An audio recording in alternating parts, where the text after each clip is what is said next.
तो नमस्कार साथियों, एग्जाम्पल 91 में आप सभी का स्वागत है दोस्तों। ये आज हम लोग एनसीईआरटी 9th का अध्याय 3 देखेंगे दोस्तों। अध्याय 3 में आपका चुनावी राजनीति है दोस्तों। चैप्टर नंबर 3 में क्या है? चुनावी राजनीति दोस्तों। जो भाई बहन चैप्टर नंबर 2 नहीं देखे होंगे वो जाइए, पहले चैप्टर नंबर 2 देखिए और फर्स्ट भी देखिए, उसके बाद आप चैप्टर नंबर 3 को देखिएगा दोस्तों। अच्छा लगे तो चैनल को भी सब्सक्राइब कीजिएगा, नहीं लगे तो नहीं कीजिएगा। आगे स्टार्ट करते हैं, परिचय देखते हैं क्या चैप्टर के बारे में, इस चैप्टर में क्या क्या पढ़ना है। हमने देखा कि लोकतंत्र के लिए यह ना तो संभव है और ना ही जरूरी है कि लोग सीधे शासन करें। हमारे समय में लोकतंत्र का सबसे आम स्वरूप लोगों द्वारा अपने प्रतिनिधियों के माध्यम से शासन चलाने का है। इस अध्याय में हम देखेंगे कि किसी लोकतंत्र में प्रतिनिधियों का चुनाव कैसे होता है और हम शुरुआत यह समझने से करेंगे कि लोकतंत्र में चुनाव क्यों जरूरी है और उपयोगी है। हम यह भी समझने की कोशिश करेंगे कि विभिन्न दलों की चुनावी प्रतिद्वंदिता किस तरह लोगों को लाभ पहुंचाती है। फिर हम यह सवाल उठाएंगे कि किन किन चीजों के कारण कोई चुनाव लोकतांत्रिक होता है। इसी के सहारे हम लोकतांत्रिक और गैर लोकतांत्रिक चुनाव के अंतर को समझ पाएंगे। अध्याय में बाकी हिस्से में हम इन्हीं पैमाने के आधार पर भारत में चुनावों का मूल्यांकन भी करेंगे और इस क्रम में हम चुनाव के प्रत्येक चरण यानी विभिन्न चुनाव क्षेत्रों के सीमा निर्धारण से लेकर चुनाव परिणामों की घोषणा तक पर नजर डालेंगे। हर चरण में हम यह सवाल पूछेंगे कि क्या होना चाहिए, प्रत्येक चुनाव में क्या होता है, और अध्याय के आखिर में हम इस सवाल पर विचार करेंगे कि भारत में चुनाव निष्पक्ष और स्वतंत्र ढंग से हुए हैं या नहीं। हाँ, हम निष्पक्ष और स्वतंत्र चुनाव कराने में चुनाव आयोग की भूमिका पर भी विचार करेंगे दोस्तों। चलिए, इस चैप्टर से आपका बीपीएससी 3.0 में भी क्वेश्चन बना था और 2.0 में भी क्वेश्चन बना था दोस्तों, और 2.1 पॉइंट में भी बना था। इसलिए एनसीईआरटी पर पकड़ अच्छे से कीजिए। आप लोग एनसीईआरटी को 1 से 2 बार रीड कीजिएगा जरूर से जरूर, क्योंकि आपको इन्हीं सभी डिस्कशन से आपको सवाल मिलेगा दोस्तों। चलिए हम लोग हरियाणा के विधानसभा चुनाव के बारे में थोड़ा पहले देख लेते हैं। अधिक आधी रात के बाद आधी रात के बाद का समय है। उत्सुक भीड़ शहर के चौराहे के पास पिछले 5 घंटे से अपने नेता के आने का इंतजार कर रही है। आयोजक भीड़ को बार बार भरोसा दिला रहे हैं कि नेता बस आने वाले हैं। जब कोई गाड़ी पास से गुजरती तो लोग अपने नेता को देखने की उम्मीद में उठ खड़े होते। उन्हें लगता कि हमारे नेता आ गए हैं। यह नेता श्री देवीलाल, हरियाणा संघर्ष समिति के प्रमुख, जो गुरुवार की उस रात करनाल में भाषण देने आने वाले हैं। 76 वर्ष के इस नेता को आजकल जरा भी फुर्सत नहीं है। नेता का उम्र कितना है दोस्तों? 76 वर्ष हो गया, लेकिन अभी तक उनको फुर्सत नहीं है। उनका राजनीतिक कार्यक्रम सुबह 8 बजे से शुरू होकर रात 11 बजे तक चलता है। आज सुबह से उन्होंने 9 चुनावी सभाओं में भाषण दिए। पिछले 23 महीने से वे लगातार जनसभाएं कर रहे हैं, चुनाव की तैयारी कर रहे हैं। देखते हैं, यह हरियाणा में 1987 में हुए राज्य विधानसभा चुनाव से जुड़ी एक अखबार की खबर है दोस्तों। राज्य में 1982 में कांग्रेस पार्टी की अगुवाई वाली सरकार थी। तो विपक्ष के एक नेता चौधरी देवीलाल ने न्याय युद्ध नामक आंदोलन का नेतृत्व किया। लोकदल नामक अपनी नई पार्टी का गठन भी किया। उनकी पार्टी ने चुनाव में कांग्रेस के खिलाफ अन्य विपक्षी दलों को मिलाकर एक मोर्चा बनाया। अपने चुनाव प्रचार देवीलाल ने कहा कि अगर उनकी पार्टी चुनाव जीती तो वे किसानों और छोटे व्यापारियों के कर्ज माफ कर देंगे। उन्होंने वायदा किया कि यही उनकी सरकार का पहला काम होगा। देखिए, या थोड़ा कार्टून भी देखिए दोस्तों, बॉक्स में जो दिया रहता है उससे भी क्वेश्चन बन जाता है। क्या अधिकांश नेता अपने चुनावी वायदे पूरा करते हैं? बहुत कम नेता दोस्तों, सब फॉर्जर नेता है। लोग तब की सरकार से नाखुश थे। वे देवीलाल के वायदे की तरफ आकर्षित हुए। इसलिए जब चुनाव हुए तो उन्होंने लोकदल और उसके सहयोगी दलों के पक्ष में जमकर वोट दिए। लोकदल और उनकी सहयोगी पार्टियों को राज्य विधानसभा में 90 सीटों में से 76 सीट पर जीत मिली दोस्तों। लोकदल को अकेले 60 सीट मिली। लोकदल को अकेले 60 सीट मिली और उसे स्पष्ट बहुमत मिला। कांग्रेस के हाथ सिर्फ 5 सीटें लगी दोस्तों। मतलब कांग्रेस हार गई दोस्तों। चुनावी नेताओं की घोषणा के बाद तत्कालीन सरकार के मुख्यमंत्री ने पद छोड़ दिए और लोकदल के निर्वाचित विधायकों ने देवीलाल को अपना नेता चुना। राज्यपाल ने देवीलाल को नए मुख्यमंत्री के रूप में शपथ दिलाया दोस्तों। मतलब देवीलाल को मुख्यमंत्री के रूप में संभालने का नियंत्रण दिया। चुनावी नेताओं घोषणा के 3 दिन अंदर वे मुख्यमंत्री बन गए। मुख्यमंत्री पद की शपथ लेने के तत्काल बाद उनकी सरकार ने एक आदेश जारी करके छोटा किसान और खेतिहर मजदूर और छोटे व्यापारियों को बकाया ऋण को माफ कर दिया। उनकी पार्टी ने राज्य में 4 वर्षों तक शासन किया। अगले चुनाव 1991 में हुए। इस बार उनकी पार्टी को लोगों का समर्थन नहीं मिला दोस्तों। कांग्रेस पार्टी ने चुनाव जीता और सरकार बनाई दोस्तों। देखिए, खुद करें खुद सीखें। क्या आपको मालूम है कि अपने राज्य में विधानसभा के पिछले चुनाव कब हुए? आपके इलाके के पिछले 5 वर्षों में कौन कौन चुनाव हुए?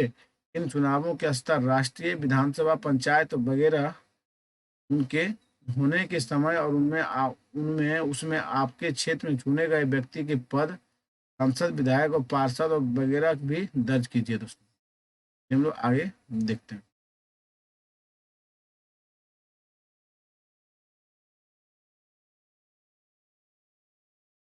जगदीप और नवप्रीत ने इस कथा को पढ़ा और निम्नलिखित निष्कर्ष निकाले। क्या आप जब बता सकते हैं कि इनमें कौन से निष्कर्ष सही हैं और कौन गलत है? फिर इस कथा में दी गई सूचनाओं के आधार पर सही गलत का फैसला नहीं हो सकता। चुनावों से सरकारी नीतियों में बदलाव हो सकता है।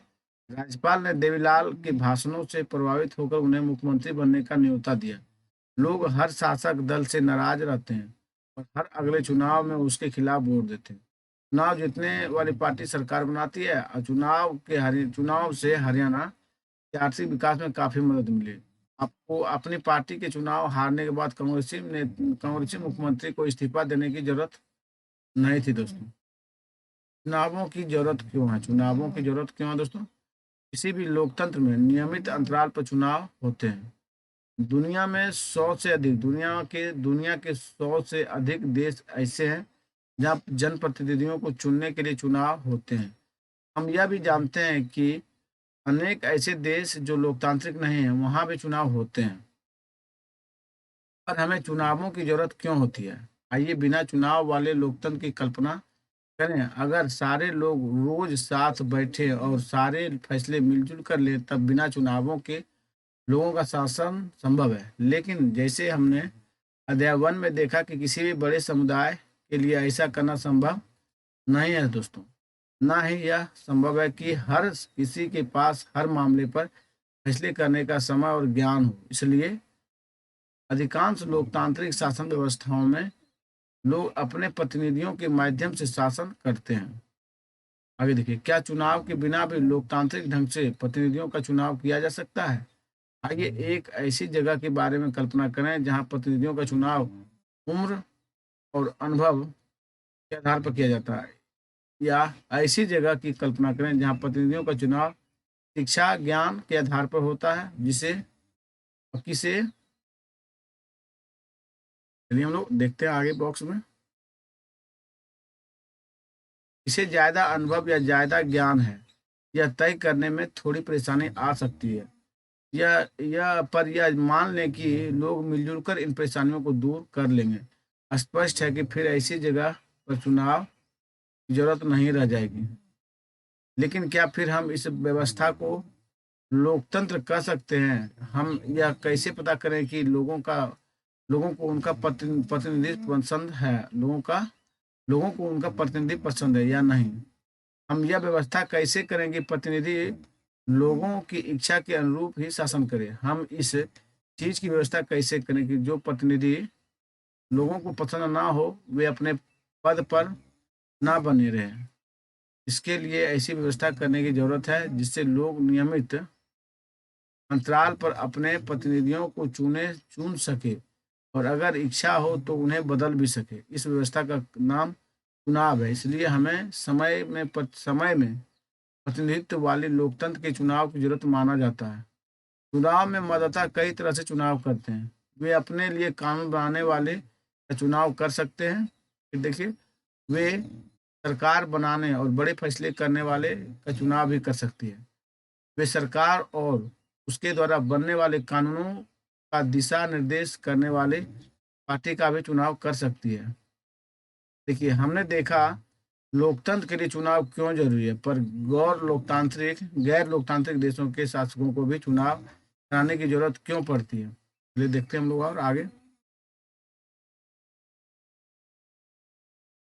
देखिए दोस्तों, चुनावों को मानने का आधार क्या है।